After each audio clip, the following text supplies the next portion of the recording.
ആറു എന്നിൽ നിന്ന് ഒരുപാട് അകന്നുപോയി.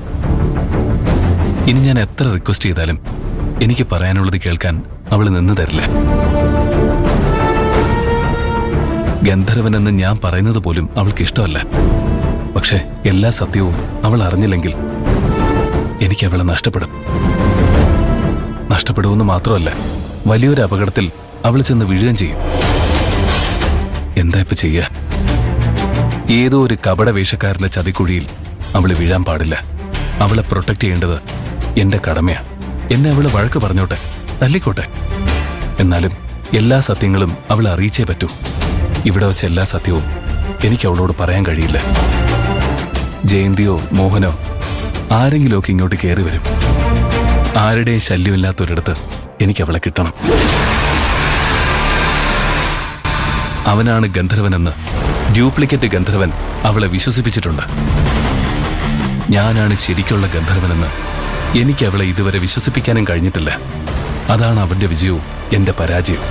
ഒരു 10 മിനിറ്റ് അവളെ എന്റെ മുന്നിലൊന്ന് കിട്ടിയാൽ മതി. വെറും 10 മിനിറ്റ് അവളെ എന്നെ ഒന്ന് കേൾക്കാൻ തയ്യാറായാൽ മതി. അവളെ സ്നേഹിക്കുന്ന ഗന്ധർവൻ ഞാനാണെന്ന് എനിക്ക് അവളെ വിശ്വസിപ്പിക്കാൻ കഴിയും. പക്ഷെ ആരുടെയും ശല്യമില്ലാത്തൊരിടത്ത് ഒരു 10 മിനിറ്റ് എനിക്ക് അവളെ കിട്ടണ്ടേ?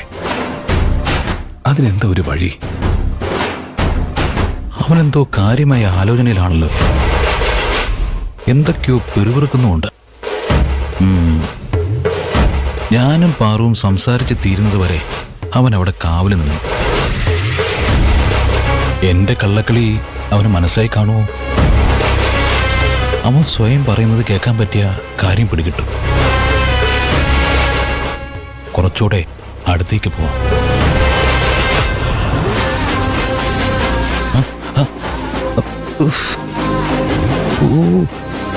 സൗന്ദര്യ അവളെ പിടിച്ച് ഒളിച്ചിരിക്കേണ്ട ഗതികേടായല്ലോ. സൗസോ, എന്ത് പ്രിയൻചേട്ടാ? എനിക്ക് നീ ഒരു ഹെൽപ്പ് ചെയ്യോ? പ്രിയൻചേട്ടൻ പറഞ്ഞാ ഞാൻ ചെയ്യാതിരിക്കോ? എന്ത് ഹെൽപ്പാ പ്രിയൻചേട്ടന് വേണ്ടത്? ഞാൻ പറയുന്നത് നീ ശ്രദ്ധിച്ച് കേൾക്കണം. ഞാൻ പറയുന്ന ഒരു വാക്ക് പോലും നീ മറന്നു പോരുത്. എനിക്കിപ്പോ അങ്ങനെ വലിയ മറവിയൊന്നും ഇല്ല പ്രിയൻചേട്ടാ. ഇടയ്ക്ക് ചില കാര്യങ്ങൾ മറന്നു പോകും, അത്രേ ഉള്ളൂ. സൗസു, നീ എങ്ങോട്ടായി പോകുന്നേ? എനിക്ക് നിന്റെ ഒരു ഹെൽപ്പ് വേണമെന്ന് ഞാൻ പറഞ്ഞതും അത് നീ സമ്മതിച്ചതും നീ ഇത്ര വേഗം മറന്നുപോയോ? ഹെൽപ്പ് വേണമെന്ന് ആര് പറഞ്ഞു? ഒന്നുമില്ല, നീ പൊയ്ക്കോ. ശരി പ്രിയൻചേട്ടാ. പ്രിയൻചേട്ടാ, പ്രിയൻചേട്ടന് എന്റെ എന്തോ ഹെൽപ്പ് വേണമെന്ന് പറഞ്ഞില്ലേ? ഈ സൗസവിന്റെ ഒരു കാര്യം പറ പ്രിയൻചേട്ടാ. ഇനി അടുത്ത് വാ, പറയാം. ഞാൻ പറയുന്നത് നീ ശ്രദ്ധിച്ച് കേൾക്കണം. ശരി, പറ. പാറു ഒരു ഗന്ധർവനെ സ്നേഹിക്കുന്നുണ്ടെന്ന് സൗസവിന് അറിയാലോ. അവളെ കുറിച്ചും അവളുടെ ഗന്ധർവനെ കുറിച്ചും എനിക്ക് കേൾക്കണ്ട. പ്രിയൻചേട്ടൻ അത് പറയാൻ വേണ്ട. അവൾ എന്തെങ്കിലും ആയിക്കോട്ടെ. സൗസവ് വേണ്ട പ്രിയൻചേട്ടാ. ഗന്ധർവനെ കുറിച്ച് നമ്മൾ പറയുന്നത് അവൾക്ക് ഇഷ്ടമല്ല. പ്രിയൻചേട്ടനോട് പോലും അവൾ ദേഷ്യപ്പെട്ടില്ലേ?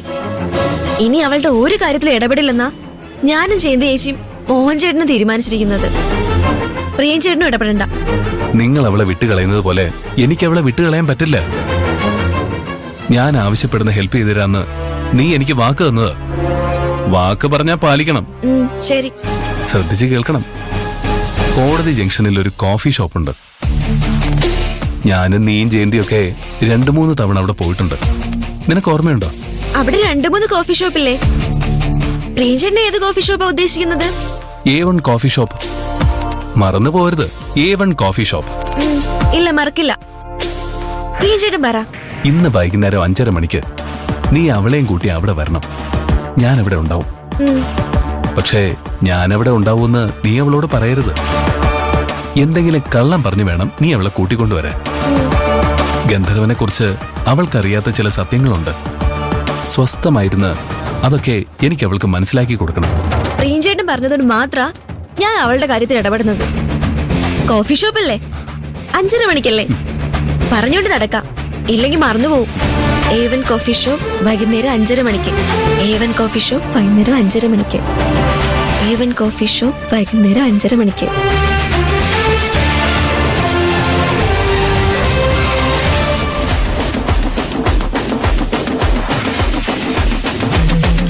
പ്രിയൻ അവളെ എന്തോ പറഞ്ഞ് ഏൽപ്പിച്ചിട്ടുണ്ട്. എനിക്കെതിരെയുള്ള പണിയാണോ ഇനി?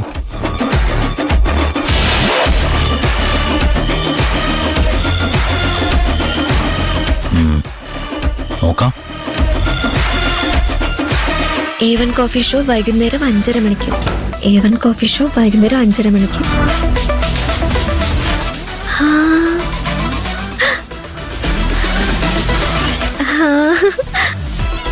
അയ്യോ,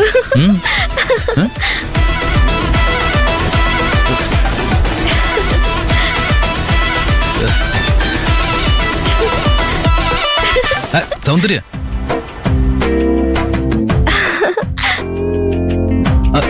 എന്താ? ഞാൻ സൗന്ദര്യോട് ഒരു കാര്യം ചോദിച്ചാ സൗന്ദര്യ സത്യം പറയുവോ? നന്ദനോട് ഞാൻ കള്ളം പറയോ? നന്ദനോട് കള്ളം പറയാൻ എനിക്ക് കഴിയോ? എന്നെ കുറിച്ച് അങ്ങനെയാണോ കരുതിയത്? നന്ദൻ എന്നോട് എന്താ ചോദിക്കാൻ വരുന്നതെന്ന് എനിക്കറിയാം. എന്നെ ഇഷ്ടാണോന്നല്ലേ? ഇഷ്ട, ഒരുപാട് ഇഷ്ട, ഒരുപാട് ഇഷ്ട.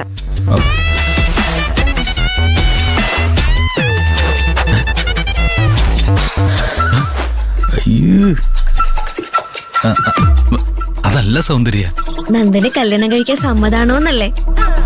സമ്മത. ഞാൻ ഇന്നലെ സ്വപ്നം കണ്ടത് അത് തന്നെയാ. എന്ത്? നമ്മുടെ കല്യാണം. കൊറേ ആൾക്കാരുണ്ടായിരുന്നു. ചുവന്ന പട്ടുസാരിയാ ഞാൻ എടുത്തിരുന്നത്. കൊറേ ആഭരണങ്ങളും ഉണ്ട്. വീതിയുള്ള മാല ഒന്ന്, അതിന്റെ ചെറിയ മാല ഒന്ന്, നെക്ലസ് ഒന്ന്, പിന്നെ കാശിമാല. ഈ കയ്യില് 10 വള, ഈ കയ്യിലും 10 വള. സ്വപ്നത്തിൽ എന്നെ കണ്ടിട്ട് എനിക്ക് തന്നെ അസൂയായി. നന്ദൻ മുണ്ട് ഷർട്ടും. ഇവിടെയുള്ള എല്ലാരും വന്നിരുന്നു. PKR സാറും കൈലാഷ് സാറും ഒക്കെ കല്യാണത്തിന് വന്നിരുന്നു. നമ്മളെ കണ്ടിട്ട് PKR സാറും എന്താ പറഞ്ഞെന്നറിയോ? മെയ്ഡ് ഫോർ ഈച്ച് അതർ എന്ന്. പുലർക്കാലത്തെ സ്വപ്നം കണ്ടത്. അതുകൊണ്ട് നടക്കും. ഞാൻ ചോദിക്കാൻ വന്നതേ അതല്ല. ഹണിമൂണ് നമ്മൾ എവിടെയാ പോവെന്നാണോ? അത് നന്ദൻ തീരുമാനിച്ചാൽ മതി. അത് ഞാൻ ഇപ്പൊ പറയണോ അതോ പിന്നെ ഞാൻ സൗകര്യം പോലെ പറഞ്ഞാ മതിയോ?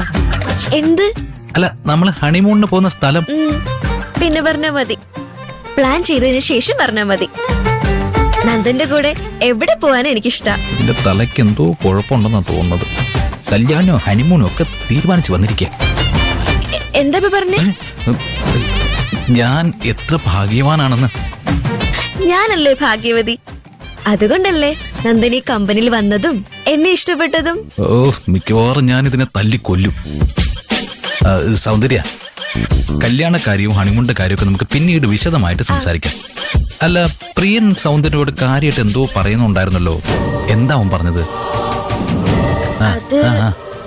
അത് പിന്നെ എന്നോട് പറയില്ലേ? നിന്റെ നന്ദനോട് നീ പറയില്ലേ സൗന്ദര്യ? പറയ് സൗന്ദര്യ.